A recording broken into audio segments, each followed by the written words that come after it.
안녕하세요. 하루 필수 말씀 충전 하필 큐티의 조정환입니다. 오늘 함께 나눌 하나님 말씀은 누가복음 20장 19절에서 40절까지 말씀입니다. 함께 읽으면서 묵상하시죠. 율법학자들과 대제사장들이 예수가 자기네들을 겨냥하여서 이 비유를 말씀하신 줄을 알았어요. 그래서 그들은 바로 그때 예수께 손을 대어서 잡으려고 했는데 백성을 두려워합니다. 그러니까 굉장한 인기를 가지고 지금 예수님께서 사실 예루살렘 안으로 들어온 것 같지만 이 무리들, 이 백성들은 참 변하기 쉬운 그런 존재들이었어요. 그렇기 때문에 시기를 받고 계속해서 함정을 파는 이들의 모습을 우리가 보게 될 겁니다. 그래서 이제 기회를 엿보다가 정탐꾼들을 보내서 이들이 거짓으로 의로운 사람들인 채 행세하면서 예수님께로 접근을 하게 만들었어요.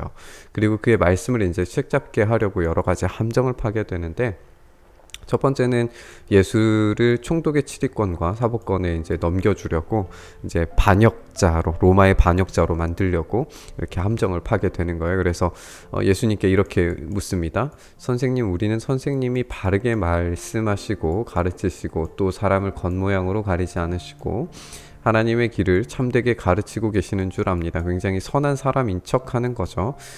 그런데 이제 우리가 황제에게 세금을 바치는 것이 옳습니까, 옳지 않습니까? 이렇게 이야기를 하는 거예요. 그래서 예수님께서 이제 속셈을 알아채리고서 그들에게 말씀하시죠.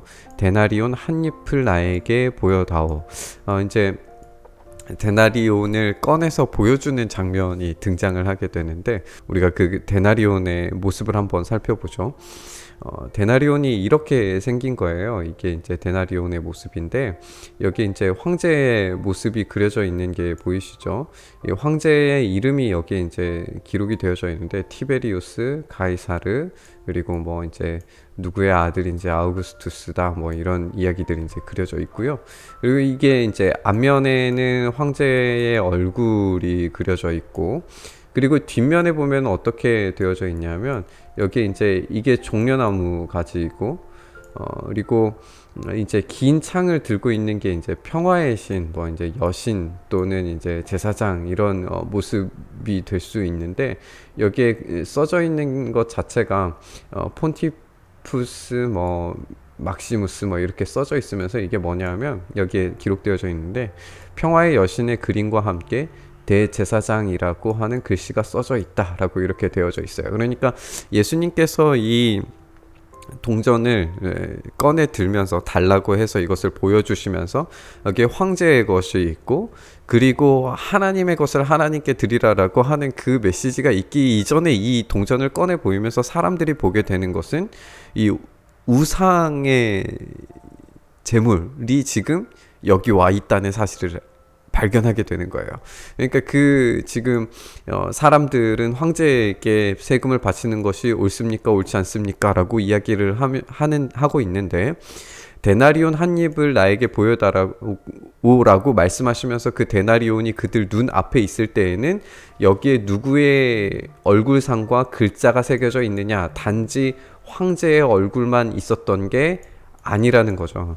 여기 이제 여신의 얼굴이 있고, 그리고 거기에 대제사장, 여신의 대제사장 이야기가 있으면서 이거는 분명하게 이제 우상숭배에 대한 문제로 갑자기 넘어가게 되는 것을 보게 돼요. 그래서 이들은 황제의 것입니다 라고 그렇게 답변하지만 사실상 여신에 대한 이야기, 그리고 이 여신의 대제사장의 모습이 그려져 있는 것에 대해서는 침묵하게 되는 거죠. 그래서 예수님께서 말씀하세요. 그러면 황제의 것은 황제에게 돌려주고 하나님의 것은 하나님께 돌려드려라. 그러니까 이것은 굉장히 이 질문을 한 사람들에게 강력한 메시지입니다. 그러니까 황제의 것은 황제에 주는 것은 그렇다 이거예요. 세금은 그런 건데, 지금 이 동전이 우상 숭배를 위한, 이 우상 숭배라고 하는 게 사실상 이 가이사라고 이야기하는 게 평화를 가져다, 팍스 로마나 로마의 평화를 가져다 준 이 사람이야말로 진짜 복음이다라고 그렇게 이야기를 했던 것이 가이사에 대한 어떤 칭호였는데, 그것을 이제 가져다 준 평화의 여신을 섬기는 대제사장이 지금 이 동전 안에 그려져 있는 것인데, 이 동전을 보면서 지금 하나님의 것을 하나님께 드리라 라고 이야기했을 때 이것을 들고 이 동전을 통하여서 작동되는 세속의 방식으로 살아가는 사람들이 지금 하나님의 것을 하나님께 제대로 돌려드리지 않고 있다라는 굉장히 역설적인 이야기를 보여주고 계시는 거예요. 그러니까 백성들 앞에서 이런 예수님의 말씀을 책잡지 못하고 그 답변에 놀라서 입을 다물 수밖에 없는 거예요. 물론 입을 다물기는 했지만 이들이 완전히 패퇴하고 물러간 게 아니죠. 아직 여전히 함정은 도사리고 있습니다. 그 함정의 두 번째 이야기인데, 이 부활이 없다라고 주장하는 사두개파 사람 가운데서 몇 사람이 와서 질문을 합니다. 이 사두개파 사람들은 부활이 없다라고 생각했지만 우리가 다른 성경에서도 보다시피 이 바리새인은 또 부활이 있다라고 생각했기 때문에 두 사람이 이제 두 진영의 사람들이 싸웠던 걸 우리가 알게 돼요. 선생님 모세가 우리에게 써주기를 어떤 사람의 형이 자식이 없어서 아내를 남겨두고 죽으면 그 동생이 형수를 맞아들여서 뒤를 이을 아들을 자기 형에게서 세워주어야 한다라고 말했습니다.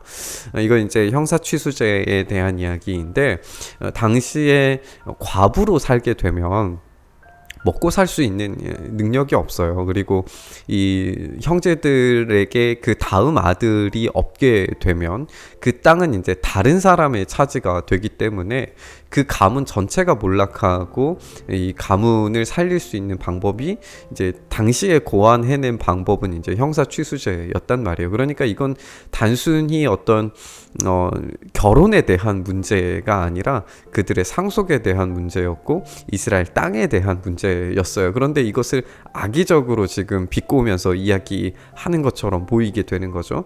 그런데 7 형제가 있었어요. 마지가 아내를 얻어서 살다가 자식이 없이 죽었습니다. 그래서 둘째가 그리고 셋째가 7 형제가 다 그렇게 했는데 모두 자식을 남기지 못하고 죽었습니다. 결국에 그 여자도 죽었는데 부활 때에 그 여자는 그들 가운데에서 누구의 아내가 되겠습니까? 7이 다 그 여자를 아내로 맞아들였으니 말입니다 라고 이렇게 질문을 하게 돼요. 잘못된 전제들이 있죠. 그게 뭐냐 하면 이 부활이라고 하는 것이 지금의 세상과 동일한 방식으로 삶이 연장되리라고 하는 것과 그리고 그 삶의 관계들이 계속해서 지속되리라고 하는 것이에요. 그리고 하나님의 다스리심 안에 있는 이 땅의 회복에 대해서는 전혀 관심이 없고, 그리고 어떤 하나님께서 이들을 먹여 살리시는 방식에는 전혀 관심이 없고, 단지 이 부활에 대한 어떤 말꼬리 그리고 어떤 관계 맺음에 대한 전혀 상반된 이해를 가지고 있다는 것을 우리가 알게 됩니다. 예수님께서 그것을 지적하시는 거예요.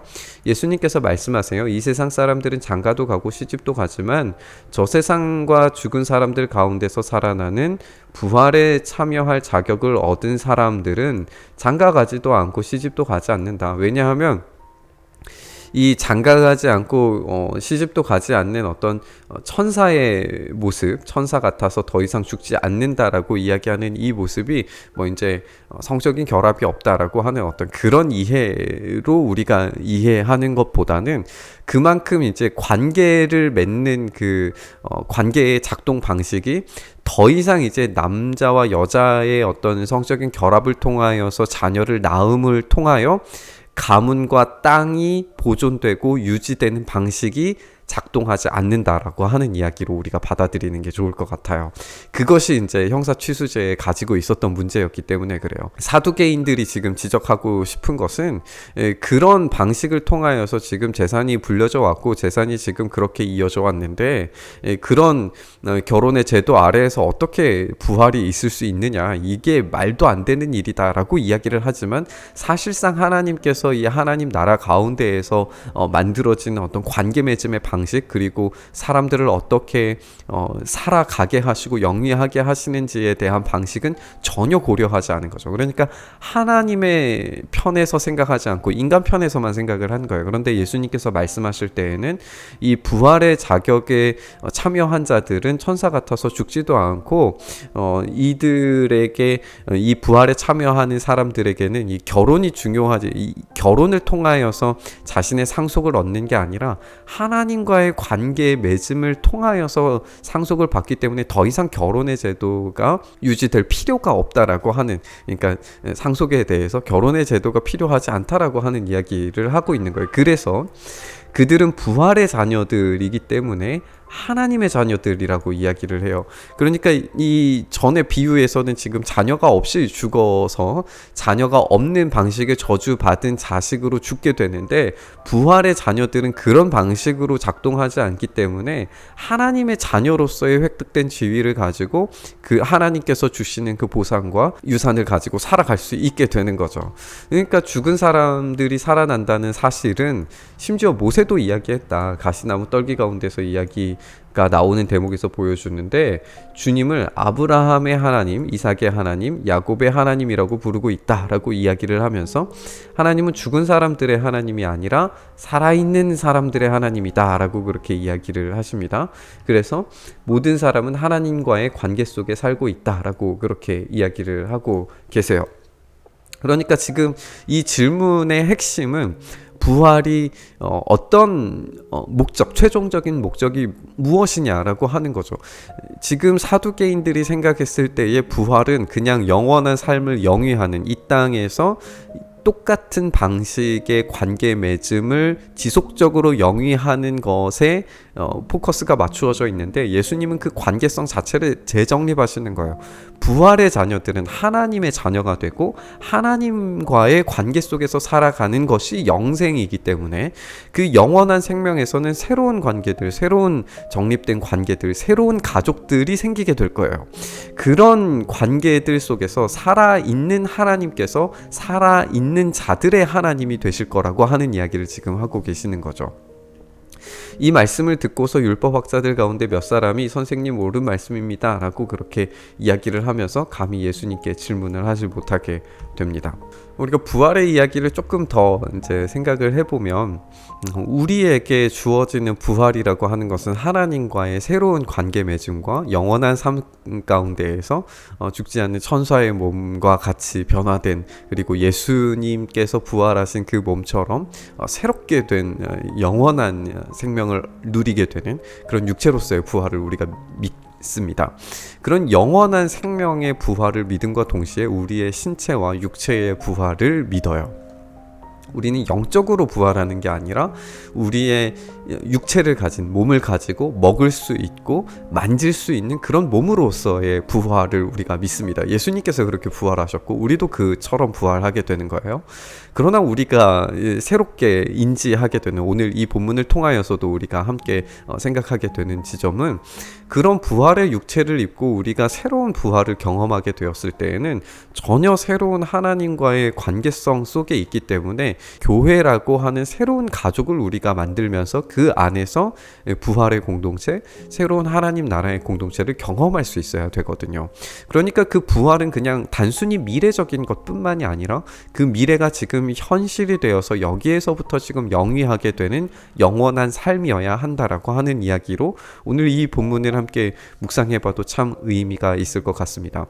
우리가 이 말씀들을 함께 묵상하면서 우리에게 주어주신 이 부활이라고 하는 의미가 무엇인가, 하나님께 드려야 되는 참된 열매가 무엇인가, 우리가 좀 함께 묵상하고 생각하면서 이 세상의 것이 아니라 하나님의 것을 하나님의 것답게 온전하게 드릴 수 있는 그런 헌신과, 오늘의 이 부활이 지금 우리에게 하나님과의 그 친밀한 관계 속에서 경험되어지는, 현실에서 지금 우리의 삶 가운데서 경험되어지는 부활로 우리가 살아갈 수 있게 해달라고 그렇게 묵상하시면서 기도하는 시간 되었으면 좋겠습니다. 주님, 우리가 그렇게 참된 부활을 우리의 삶 가운데에서 영위하고 주님이 주시는 그 부활 가운데에서 우리의 삶이 하나님의 것을 하나님에게 합당하게 올려드릴 수 있는 삶의 열매를 맺어갈 수 있도록 우리에게 허락하신 그 포도원에서 최선을 다하여 열매 맺게 하는 삶을 살아갈 수 있도록 주님 은혜 더하여 주시옵소서. 그렇게 우리 삶을 붙드시고 만져주시기를 소망하며 우리 주님 예수님 이름으로 기도합니다.